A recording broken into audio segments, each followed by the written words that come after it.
Welcome to the channel. स्वागत है आपका आज के इस वीडियो में।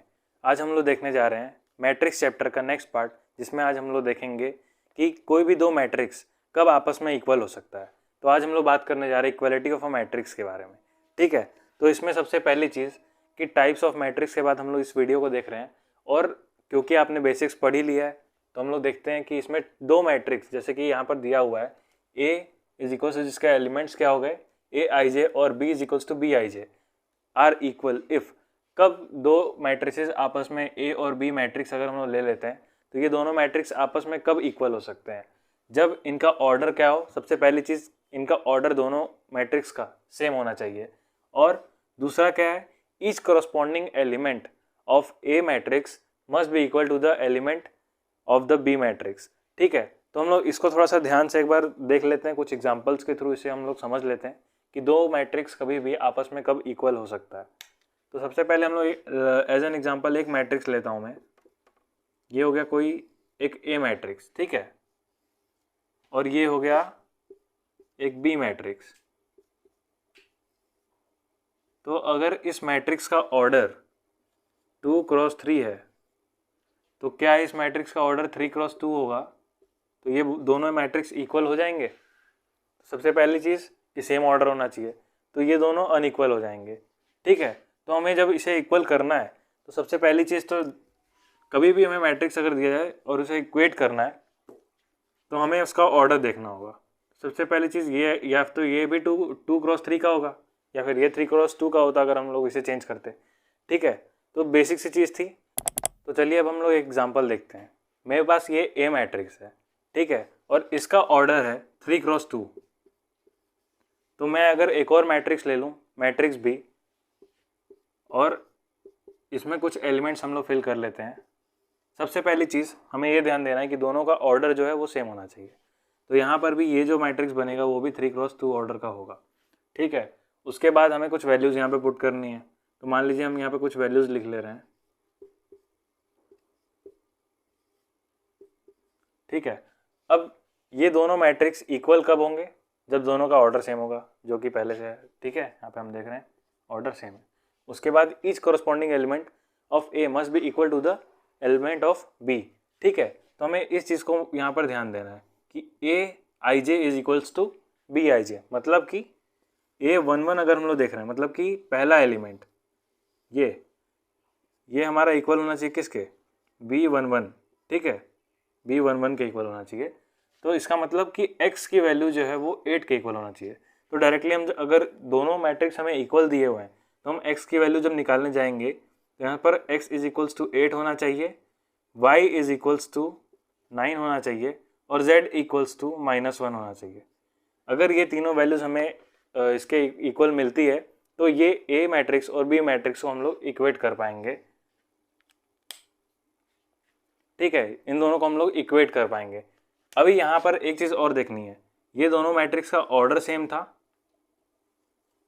ठीक है, हमने इन वैल्यूज़ को सेम कर दिया, पर क्या ये वैल्यूज सेम है जो हम लोग कॉलम 2 में देख रहे हैं? तो कॉलम 2 की जो वैल्यूज़ हैं, कॉलम 2 में जो वैल्यूज़ हैं ए मैट्रिक्स और बी मैट्रिक्स में, वो दोनों डिफरेंट है। तो इसका मतलब ये मैट्रिक्स अभी हम लोग इक्वेट तो कर सकते हैं क्योंकि ऑर्डर सेम है, बट हम इसे इक्वल नहीं कहेंगे क्योंकि हमारे जो एलिमेंट्स है कॉलम 2 के, मैट्रिक्स ए में और मैट्रिक्स बी में, दोनों के दोनों वैल्यूज जो है वो डिफरेंट है। तो यहाँ पर मैट्रिक्स ए जो है वो इक्वल नहीं है मैट्रिक्स बी के। ठीक है, और अगर हमें इसे इक्वल दिखाना है, अगर ये हमारा मैट्रिक्स दोनों इक्वल होता तो जाहिर सी बात है इसके सारे एलिमेंट्स जो होते वो इक्वल होते। मतलब यहाँ पे 7 है तो यहाँ पे 9 होता, और यहाँ पे भी 10 होता, और ये 7 7 है। ठीक है, बाकी यहाँ पे जो वैल्यूज़ हैं वो भी इसी अकॉर्डिंग अरेंज हो जाएगी। तब हम बोलेंगे कि matrix A is equals to matrix B. तो इक्वालिटी ऑफ मैट्रिक्स में इतना ही पार्ट था। अब हम लोग कुछ क्वेश्चंस को भी सॉल्व कर लेते हैं।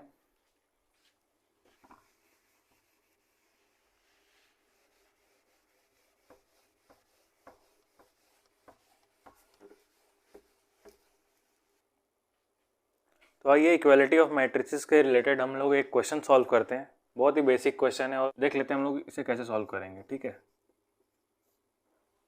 तो इसका सॉल्यूशन हम लोग देखते हैं।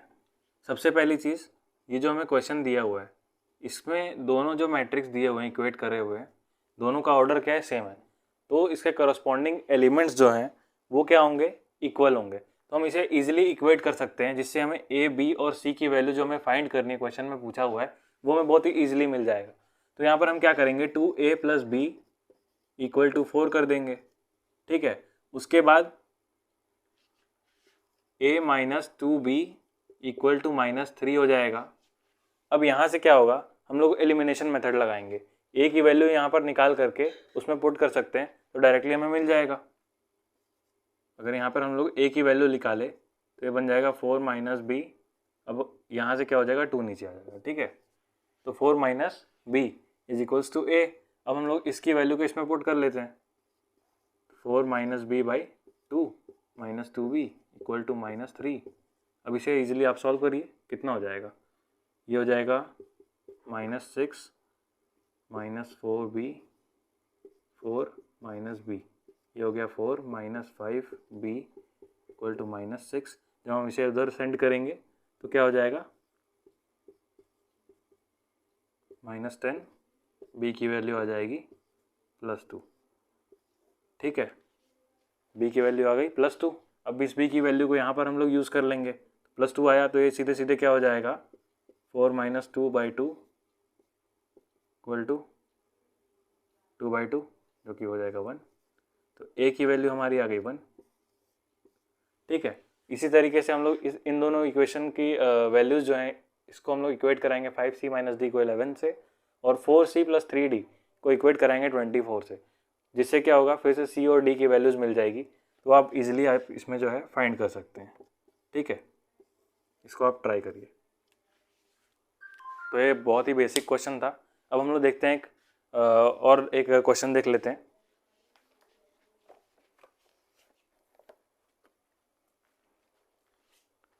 आप चाहें तो इसका स्क्रीनशॉट रख सकते हैं,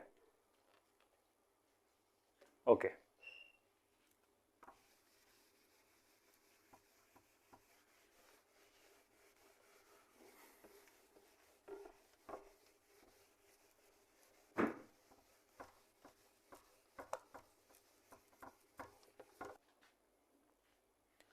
चलिए एक और क्वेश्चन को हम लोग देख लेते हैं। यहाँ पे क्वेश्चन में कहा गया कंस्ट्रक्ट 3x4 मैट्रिक्स, ठीक है। दो हमें पार्ट्स दे दिए हैं इसके, तो हम लोग यहाँ पे पहले वाले पार्ट को सॉल्व कर लेते हैं। जनरली टीचर्स जो होता है इजी पार्ट सॉल्व करके आपको हार्ड क्वेश्चन को दे देते हैं होमवर्क के तौर पे, बट हम लोग यहाँ पर क्या करेंगे, इस वाले पार्ट को पहले सॉल्व कर लेते हैं, ठीक है। तो इसमें क्या करना है, सबसे पहली चीज़ जो हमें यहाँ पे फोकस करनी है वो है 3x4 का मैट्रिक्स डेवलप करना है। तो हमें एक क्या बोले, एक आइडिया हम लोग यहाँ पर देख लेते हैं थोड़ा सा, किस टाइप से हम लोग इसको ड्रॉ करेंगे। सबसे पहले क्या बोला है, 3x4 का मैट्रिक्स आप यहाँ पे बनाइए। मतलब यहाँ पर जो है ये कुछ इस टाइप से बनेगा, ठीक है। 3 रोज होंगी, 4 कॉलम्स होंगे,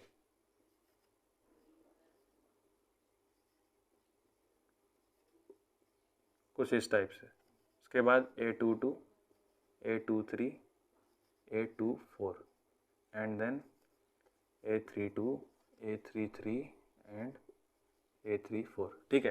तो हमारा मैट्रिक्स कुछ इस टाइप से बनेगा। अब हम इसे कैसे बनाना है, हम कैसे इसे कंस्ट्रक्ट करेंगे, इसे भी देख लेते हैं।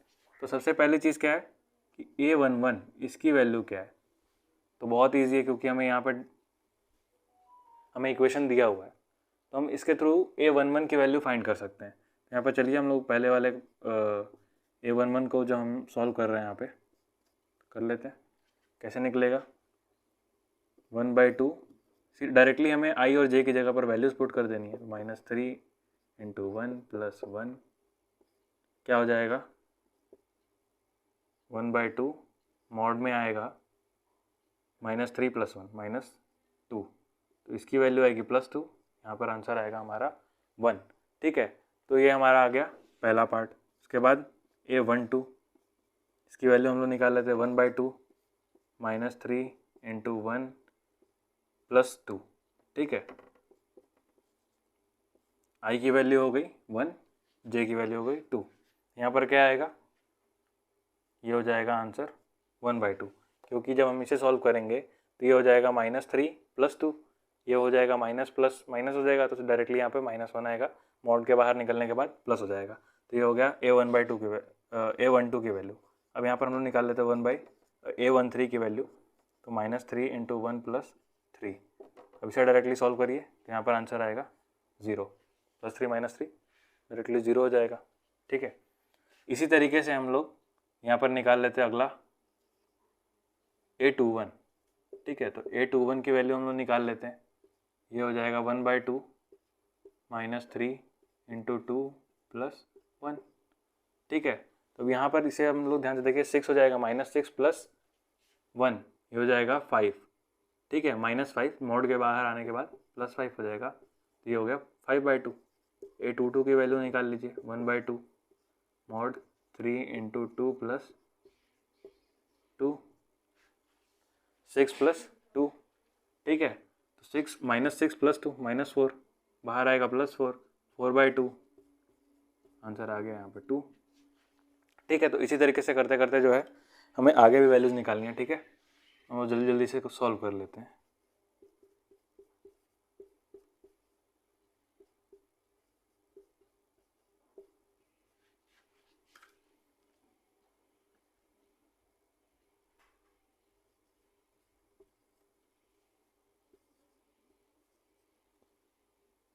ओके, A24 निकाल लेते हैं।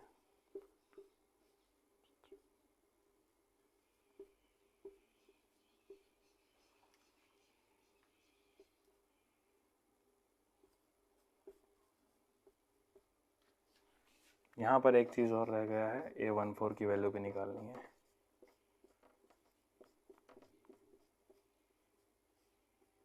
कितना हो जाएगा, 4 - 3 ये हो जाएगा 1/2। ठीक है, तो इसी तरीके से करते करते जो है हमें लास्ट कॉलम लास्ट रो बच गया, तो ये भी आप निकाल लेंगे तो हमें एक पूरा मैट्रिक्स जो वैल्यूज़ हैं वो मिल जाएगा। फिर हम उन पूरे मैट्रिक्स की वैल्यूज़ को क्या करेंगे, एक साथ प्लेस कर देंगे, तो हमें एक पूरा मैट्रिक्स यहाँ पर मिल जाएगा जिसका ऑर्डर क्या होगा, 3 × 4। अभी इन वैल्यूज़ को हम लोग डायरेक्टली यहाँ पे प्लेस कर लेते हैं। A11 की वैल्यू 1 हो गई, A12 की वैल्यू हो गई A1/2 1/2, फिर A13 की वैल्यू 0, उसके बाद हो गया 1/2। फिर आते हैं अगले पार्ट पे, तो इसकी वैल्यू हो गई 5/2। ठीक है, उसके बाद आएगा 2, फिर आ गया 3/2, फिर आ गया 1। इसी तरीके से आप थर्ड कॉलम की जो वैल्यूज़ हैं उनको आप फाइंड कर लीजिए और यहाँ पे पुट कर दीजिए, आपका 3 × 4 का मैट्रिक्स बन जाएगा। ठीक है, चलिए अब नेक्स्ट क्वेश्चन को भी देख लेते हैं।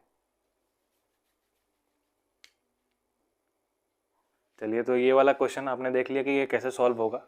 यहाँ पर क्या है, हमें थर्ड रो की वैल्यूज़ को फाइंड करना है। जिनका जिनका आ जाएगा आप लोग कमेंट सेक्शन में बता सकते हैं। ठीक है, और सेकेंड पार्ट जो है इसका, ये आपके लिए एक प्रैक्टिस के तौर पे मैं दे रहा हूँ, आप लोग इसे भी ट्राई करिएगा, बहुत ईजी है, आप लोग आराम से कर सकते हैं। तो चलिए नेक्स्ट क्वेश्चन भी दिखा दे रहा हूँ आप लोगों को। ये आप लोगों के लिए एक होमवर्क रहेगा, एक प्रैक्टिस आप करिएगा इस क्वेश्चन के लिए, थोड़ी सी मेहनत आप करिएगा, आपकी पूरी नॉलेज इसमें टेस्ट होने वाली है। तो यहाँ पर क्या है, number of all possible matrices of order 3 × 3 with each entry 0 और 1। मतलब इस क्वेश्चन में मैं थोड़ा सा एक्सप्लेन करता हूँ क्या कहना चाह रहा है, कि जैसे हमें कोई एक मैट्रिक्स दे दिया, उसका ऑर्डर क्या है, 3 × 3 का ऑर्डर हो गया। ठीक है, ये हमें एक मैट्रिक्स दे दिया गया है और यहाँ पर कहा गया है कि जो number of possible matrices of order, हमें ये फाइंड करना है कि यहाँ पर कितने टाइप के मैट्रिसेस, कितने पॉसिबल मैट्रिसेस बन सकते हैं। ऑर्डर क्या है, 3 × 3 का, विथ ईच एंट्री 0 और 1। मतलब कि हम लोगों को सिर्फ 2 एलिमेंट दिए गए हैं, जैसे कि एक 0 दे दिया गया है और एक 1 दे दिया गया है, और इसको यूज़ करके हमें 3 × 3 के मैट्रिक्स का कितने टाइप के हम लोग मैट्रिक्स बना सकते हैं। जैसे कि यहाँ पर एक मैं एग्जांपल ले ले रहा हूँ, 0 1 0, ठीक है, 1 0 0, उसके बाद 1 0 0, इस टाइप से मैंने एक कॉम्बिनेशन बना दिया। अब क्या है, मेरे पास यही ऑप्शन है, मैं या तो 0 लिखूंगा या तो 1 लिखूंगा, तो अगला मैट्रिक्स मैं थोड़ा सा डिफरेंट बना लूँगा। ठीक है, यहाँ पर क्या करूँगा, मैं यहाँ पे 0 1 कर दूंगा, यहाँ भी 1 कर सकता हूँ, यहाँ पे 0 कर सकता हूँ, यहाँ पे 0 कर सकता हूँ, यहाँ 1 कर सकता हूँ, यहाँ पे भी 1 कर सकता हूँ, यहाँ 1 कर सकता हूँ। ठीक है, तो ये थोड़ा सा डिफरेंट हो गया पहले वाले से। तो यही चीज़ है, यही पूछा गया कि आप टोटल कितने टाइप से इसमें कितने पॉसिबल मैट्रिसेस को आप डेवलप कर सकते हो 3 × 3 ऑर्डर के विथ यूजिंग 0 और 1। इस पार्ट को आप लोग सॉल्व करिएगा। इसको हम लोग, इसका आंसर जो है उसको हम लोग डिस्कस करेंगे नेक्स्ट वीडियो के अंदर। ठीक है, तो आज के लिए बस इतना ही, हम लोग मिलते हैं नेक्स्ट वीडियो में। अगर आपको वीडियोस अच्छी लग रही हैं, आपको अगर चीज़ें समझ में आ रही हैं, तो आप इन चीज़ों को शेयर करिएगा अपने फ्रेंड्स के साथ, ताकि उन्हें भी कुछ नॉलेजेबल चीज़ें मिले और अपने एग्ज़ाम्स में अच्छे मार्क्स को गेन कर सकें। ठीक है, बाकी आप चैनल को सब्सक्राइब कर दीजिएगा, बेल आइकन को छोड़िएगा मत। ठीक है, पहले ही आप लोगों से बता रहा हूँ, बेल आइकन को छोड़ना नहीं है, उसको बहुत ज़ोर से दबाना है। ठीक है, ताकि जैसे ही हमारा नेक्स्ट वीडियो अपलोड हो आप तक सबसे पहले पहुँचे। और like comment share as a formality, please do it. Thanks for watching, मिलते हैं नेक्स्ट वीडियो में।